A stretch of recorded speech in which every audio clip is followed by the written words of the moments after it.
Okay, this is finding the roots of a quadratic equation with a leading coefficient of 1. Leading coefficient of 1, that apparently didn't print out. And when they mean by the leading coefficient, your leading coefficient is whatever number is right here. And of course, I don't see a number right there. What it is a number 1. Now, there are several ways that you can explain how to solve this, but I'm going to use factoring. It's already set equal to 0, and the concept that you actually use for this is if A times B equals 0, then either your A is equal to your 0 or your B is equal to your 0. Okay, so if you multiply two things together and the answer is 0, one of these two things has to be 0, because that's the only way you can get an answer of 0 when you're multiplying. Okay, so I'm going to create that multiplication here by factoring. Right now I've got w squared plus 9w plus 14 equals 0. What I need is an A times a B. I need two things multiplied together. So I am going to factor my trinomial that has a leading coefficient of 1, so that whatever's right here, this is acting like my A and this is acting like my B.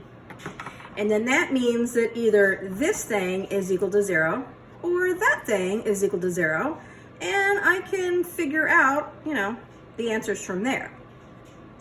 Now, since this is a trinomial of the form 1 w squared plus something w plus something, I am going to do what I like to call unfoiling it. All right, unfoiling it. And I'm going to rewrite it over here again, because I don't want to write on top of myself too many times. But if I'm going to unfoil this, I'm simply going to do it mentally.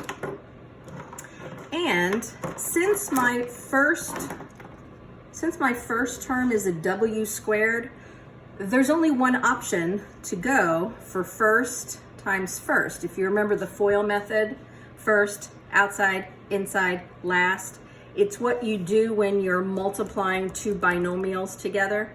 So I'm unfoiling it. I'm putting it back to the binomials. Since that's a w squared, I only have one possibility, w times w. But at the other end, I have a 14. So I need a number here and a number here for last times last to give me the 14. And I've got two choices. 1 times 14 is 14, and so is 2 times 7. But only one of those is correct. And it's going to be the pair that also gives me a middle term of 9w. 9w, which is the middle, comes from your outsides and your insides added up together. So that's got to be this pair. 2 plus 7 adds up to 9. Had there been a 15 here, I would have used 1 and 14. If there's not a 9 and there's not a 15 here, then this thing wouldn't be factorable, and I'd have to use some other method to solve it, like the quadratic formula or something like that. But since I've got a pair, I'm going to put the 2 here and the 7 there. It doesn't matter. You can put the 7 there and the 2 there. It doesn't really matter. And I also have to make sure I have the right signs. Since it's a positive 14, that means that you either had to have a positive 2 times a positive 7 to get a positive 14, or a negative 2 times a negative 7 to give you a positive 14. But you have to check what the 9 is. Sorry, what the 9 is. The 9 is also a positive. So I need a positive 2 and a positive 7 to give me the positive 9 in the middle. So if you FOILed this back, first times first, W times W is W squared.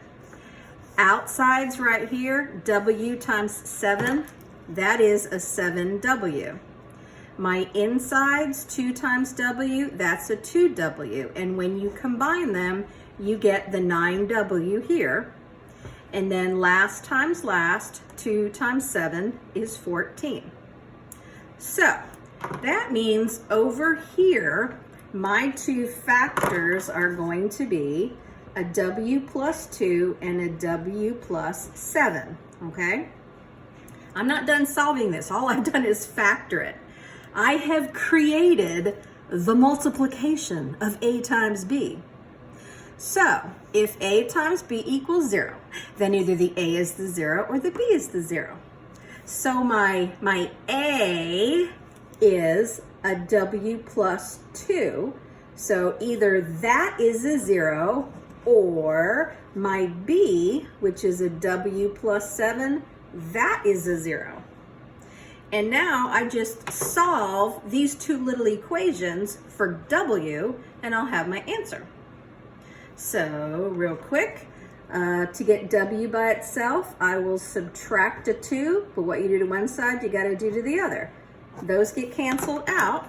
So one of my answers for W is 0 minus 2 is a minus 2. There's one answer. And then over here for this one, W plus 7, I'm going to subtract 7 to cancel that out, but I got to subtract 7 over here. And I'm going to get W is equal to 0 minus 7 is a minus 7. So in Alex, it says if there's more than one solution, separate them with commas. If there's no solution, click on no solution. Well, I've got two solutions. So in this little box right here, I'll type in -2, comma, -7. And I'm done.